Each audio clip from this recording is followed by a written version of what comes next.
Welcome to The Explainer. Today, we're diving into a question that keeps every single coach and athlete up at night. Are we pushing hard enough to get better, or are we pushing so hard that we're just one workout away from breaking down? Well, the answer isn't a guess. It's all in the science of training load. I mean, this is it, right? This is the absolute razor's edge of performance. You push too hard, you're looking at injury, burnout, the whole deal. You don't push hard enough, you're leaving greatness on the table. Finding that perfect sweet spot, that's not just part of the game, it is the game. So, here's our game plan. We're going to start with the core science of how the body adapts, then we'll build a practical system, talk about how to measure load, look at the injury curve, and finally create a monitoring system you can actually use. Let's jump in. Okay, first up, stress, fatigue, and adaptation. Before we can build a better athlete, we have to understand the body's fundamental blueprint for how it gets stronger in the first place. And it all starts with this one word, homeostasis.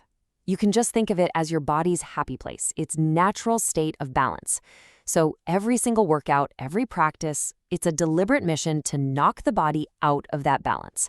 Now, you might be thinking, why on earth would we want to do that? Well, because that disruption kicks off this amazing three-stage response. First, you've got the alarm phase. That's the initial shock, the fatigue you feel right after a tough session. Then comes resistance. This is your body getting to work, repairing the damage. But here, this is where the magic happens, super compensation.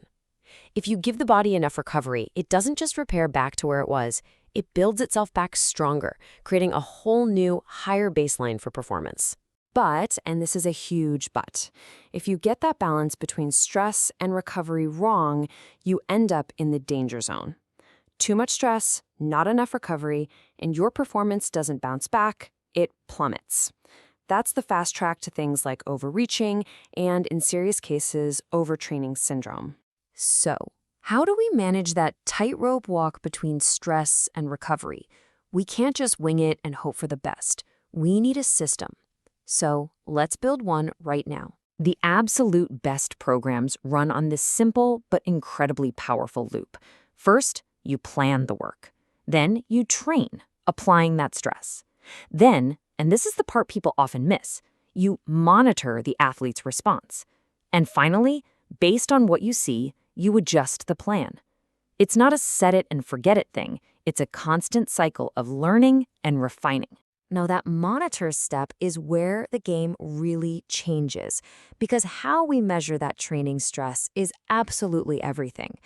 And understanding the difference between external and internal load, honestly, for a lot of coaches, this is a total aha moment. So first, let's just make sure we're on the same page. When we say training load, we're just talking about the total training stimulus. It's a combination of how much you do, the volume, how hard you do it, the intensity, and how often you're doing it, the frequency. Okay, so that load has two very different sides. You've got external load. That's simply the work done. It's the objective stuff. The distance you ran, the weight you lifted, the number of sprints you did. It's the number that goes on the spreadsheet. But then you have internal load. And that's all about the body's response. It's the physiological cost of that work, measured with things like heart rate or my personal favorite, RPE, rating of perceived exertion. That's just asking an athlete, hey, on a scale of 1 to 10, how hard was that for you? And this is the whole ballgame right here. The internal response is what ultimately drives the training outcome and adaptation. Just think about that for a second. Two athletes can do the exact same external workout, same miles, same weight, but if one of them is stressed out, slept poorly, or didn't eat well, their internal load, the cost to their body, is going to be way higher. And it's that internal cost that actually creates the adaptation, not the spreadsheet.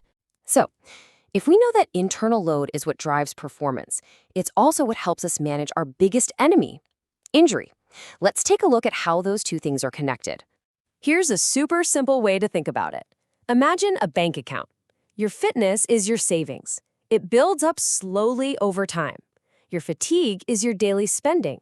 You're ready for peak performance when your savings account is full and your daily spending is low. It's that simple.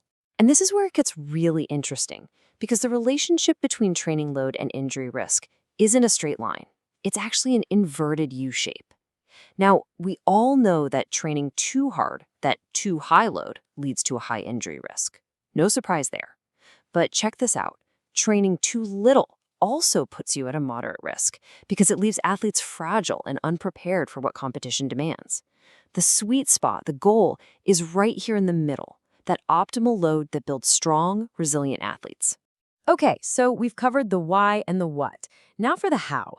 Let's get really practical. How do you actually put all this into action? Well, it all starts with creating a simple, effective monitoring system. A good system isn't about having the fanciest tech. It's about following a few key principles. First, your tools have to be valid and reliable. You got to be able to trust the data.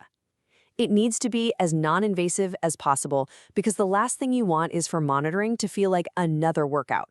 You absolutely must have athlete buy-in. If they don't get why you're doing it, they won't give you good info. And most importantly, the data has to be simple and actionable. It has to lead to a clear decision, not just more numbers on a page. And simple and actionable can look something just like this. This sample dashboard boils down all that complexity into a simple traffic light system. You can see right away athlete C had a brutally hard session and got terrible sleep. They're in the red. That's an immediate signal to the coach. Hey, I need to have a conversation here. Maybe adjust today's plan.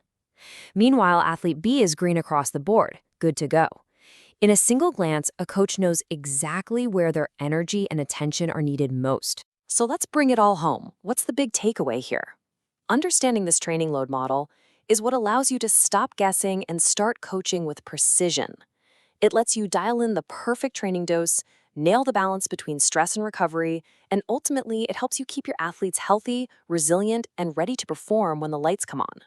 And that brings us to our final question for you. Whether you're a coach or an athlete yourself, what is the single biggest challenge you face when it comes to managing training load? Really thinking about that is the first step to building a smarter, better system.